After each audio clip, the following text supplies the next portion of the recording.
Jai Sairam, welcome back to my channel. இன்றைக்கி இந்த பதிவில் இந்த வருடம் 2026 வரக்கூடிய தைப்பூசம் வழிபாடும் முருகப்பெருமானுக்கு செய்யக்கூடிய வழிபாடு, முருகருக்கு எந்தெந்த முறைகளில் நாம் விரதம் இருக்கலாம் அப்படின்றத பற்றி இந்த பதிவில் நாம் பார்க்கலாம். இந்த பதிவை முழுசாக ஸ்கிப் பண்ணாமல் பாருங்கள், உங்களுக்கு நிச்சயமாக பயனுள்ள பதிவாக இருக்கும். அதுக்கு முன்னாடி என்னோட சேனலுக்கு தொடர்ந்து சப்போர்ட் பண்ணுங்கள், லைக் பண்ணுங்கள், ஷேர் பண்ணுங்க, கமெண்ட் பண்ணுங்க, மறக்காம சப்ஸ்கிரைப் பண்ணுங்க, பெல் ஐகானை கிளிக் பண்ணுங்க. தைப்பூச விரதம் அப்படிங்கிறது முருகப்பெருமானுக்கு இந்த புத்தாண்டில் முதல்ல கொண்டாடப்படும் மிக பெரிய ஒரு உற்சவம்னே சொல்லலாம். உலகம் முழுசும் இருக்கக்கூடிய அனைத்து முருகர் ஆலயங்கள்லையும் சிறப்பு வழிபாடுகள் அப்படிங்கிறது நடக்கும். பல இடங்களில் விழா எடுத்தும் கொண்டாடுறது வழக்கமாக வச்சிருக்கிறாங்க. கோடிக்கணக்கான பக்தர்கள் இந்த நாளில் விரதம் இருந்து முருகப்பெருமான வழிபாடு செய்கிறது வழக்கமாக வச்சிருப்பாங்க. இந்த முருகப்பெருமானுக்கு மிக முக்கியமான வழிபாடு மற்றும் விரத நாட்களில் ஒன்று பார்த்திங்கன்னா இந்த தைப்பூசம், அதுக்கப்புறமா தை மாத பௌர்ணமியும் பூச நட்சத்திரமும் சேர்ந்து வரும் நாளில் தான் இந்த தைப்பூச பெருவிழா அப்படிங்கிறது கொண்டாடுறது வழக்கத்தில் இருக்குது. இந்த ஆண்டு பார்த்திங்கன்னா February 1 அதாவது ஞாயிற்றுக்கிழமை அன்னைக்கு தைப்பூச விழா கொண்டாடுறோம்.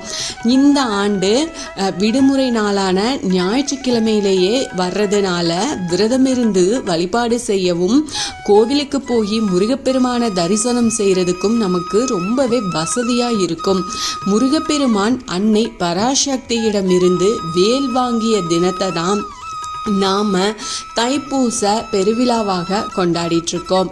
தைப்பூசம் அன்னைக்கு முருகப்பெருமான மனதார வழிபாடு செஞ்சோம் அப்படின்னா வேண்டிய வரங்கள் நமக்கு வேண்டியபடி கிடைக்கும். முருகப்பெருமானின் அருளும் நமக்கு பரிபூரணமாக கிடைக்கும். இந்த தைப்பூசம் அன்னைக்கு நிறைய பேர் விரதம் இருந்து வழிபாடு செய்வாங்க. நிறைய பேர் பார்த்தீங்கன்னா 48 நாட்கள் 21 நாட்கள் அப்படின்னும் தைப்பூச விரதத்தை இருந்துட்டு இருக்காங்க. ஆனால் எல்லாரனாலையும் இப்படி 48 நாட்கள் இப்படி நீண்ட நாட்கள் விரதம் கடைப்பிடிக்க முடியாது இல்லையா? அப்படி முடியாதவங்க இந்த நாளில் வேறு எந்தெந்த முறையில் எல்லாம் முருகப்பெருமானுக்கு விரதம் இருந்து வழிபாடு செய்யலாம் அப்படின்றத பற்றி நாம் தெரிஞ்சுக்கலாம். தைப்பூச விரதம் இருக்கும் முறைகள் என்னென்ன அப்படின்னா, தைப்பூசம் அன்னைக்கு நாள் முழுவதும் உணவை தவிர்த்துட்டு உபவாசமாக நாம் விரதம் இருக்கலாம். முழு உபவாசமாக இருக்க முடியாதவங்க உப்பு சேர்க்காத எளிமையான உணவை மட்டும் சாப்பிட்டு நீங்க விரதத்தை இருந்துக்கலாம். இல்லைன்னா பால் மட்டும் பழம் மட்டும் எடுத்துக்கிட்டு நீங்கள் அந்த தைப்பூச விரதத்தை இருக்கலாம். பால் குடமாகவோ அல்லது பால் காவடியாகவோ எடுத்துகிட்டு போய் முருகப்பெருமானுக்கு நீங்கள் அபிஷேகத்துக்கு கொடுக்கலாம். முருகப்பெருமானுக்கு பால், பன்னீர், சந்தனம், புஷ்பம், இளநீர் இதில் காவடிகள் சுமந்து போய் வழிபாடு செய்யலாம். அப்படி காவடி எடுக்கிறவங்க குறைந்தபட்சம் 5 நாட்களாவது விரதம் இருக்கிறது நல்லது. இந்த தைப்பூசம் அன்னைக்கு பக்கத்தில் இருக்கக்கூடிய முருகர் கோவிலுக்கு போய் அங்க பிரதட்சணம் செஞ்சும் வேண்டிக்கலாம். இது எதுவுமே முடியாதவங்க வீட்டில் இருந்தபடியே விரதம் இருக்கலாம். அன்றைய தினம் தேவையற்ற பேச்சுக்களை தவிர்த்துட்டு முருகப்பெருமானோட நாமங்களை மட்டுமே நாம் உச்சரித்தபடி தியானம் செஞ்சுக்கிட்டு இருக்கிறது நல்லது. தைப்பூச விரதம் எத்தனை நாட்கள் இருந்தாலும் விரத காலத்தில் உடல் மற்றும் மன கட்டுப்பாடு கடைபிடிக்கிறது ரொம்ப அவசியமான விஷயம். மாலை அணிந்து விரதம் இருந்து முருகனின் திருநாமங்களை சொல்லியபடி முருகர் கோயிலுக்கு பாத யாத்திரையாக போய் நாம் தைப்பூச வழிபாட்டை செய்யலாம். மது, மாமிசம், புகை இது போன்ற தீய பழக்கங்களை தவிர்த்துட்டு முருகப்பெருமானை மட்டுமே மனசார நினைச்சு வேண்டிக்கிட்டு பூஜை செஞ்சு தைப்பூச விரதத்தை அந்த வழிபாடையும் நாம செய்யலாம். இது எதுவுமே முடியாதவங்க, கோவிலுக்கு போக முடியாதவங்க வீட்டிலேயே விரதம் இருக்கலாம். வீட்டில் வேல் இருக்குது அப்படின்னா அதுக்கு அபிஷேகம் செஞ்சு வழிபாடு செய்யுங்க. கண்டிப்பாக அப்படி இல்லாதவங்க முருகப்பெருமானோட படமாவது நம்ம கண்டிப்பாக வச்சுருப்போம். சில பேர் விக்கிரகம் வச்சுருப்பீங்க. விக்கிரகம் இருந்தது அப்படின்னா எளிமையான முறையில் நீங்கள் ஒரு அபிஷேகம் செஞ்சுக்கோங்க. நெய்வேத்தியம் வச்சு இந்த வழிபாடை செஞ்சு விரதத்தை நீங்கள் ஆரம்பிக்கலாம்.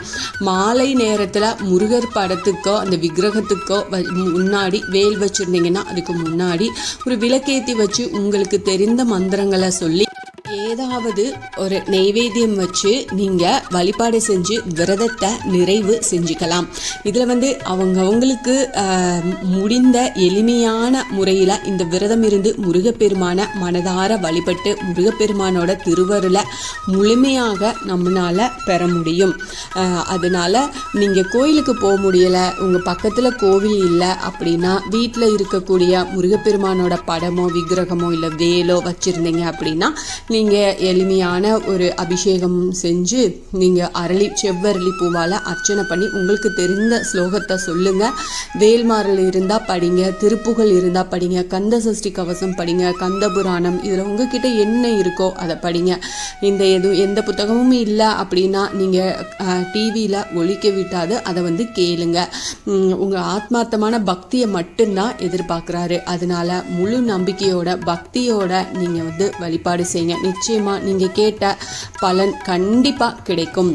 இந்த பதிவு உங்களுக்கு ரொம்ப பயனுள்ள பதிவாக இருக்கும் அப்படின்னு நான் நம்புகிறேன். இதில் ஏதாவது சந்தேகம் இருந்தால் எனக்கு கமெண்ட்டில் கேளுங்க, நான் கண்டிப்பாக பதில் சொல்கிறேன். என்னோட சேனலுக்கு தொடர்ந்து சப்போர்ட் பண்ணுங்கள், லைக் பண்ணுங்கள், ஷேர் பண்ணுங்கள், கமெண்ட் பண்ணுங்கள், மறக்காமல் சப்ஸ்கிரைப் பண்ணுங்கள், பெல் ஐக்கானை கிளிக் பண்ணுங்கள். இது போல் எனக்கு தெரிஞ்ச ஆன்மீக பதிவுகளை நான் ஷேர் பண்ணுறேன். Thank you friends. மீண்டும் அடுத்த பதிவில் சந்திப்போம்.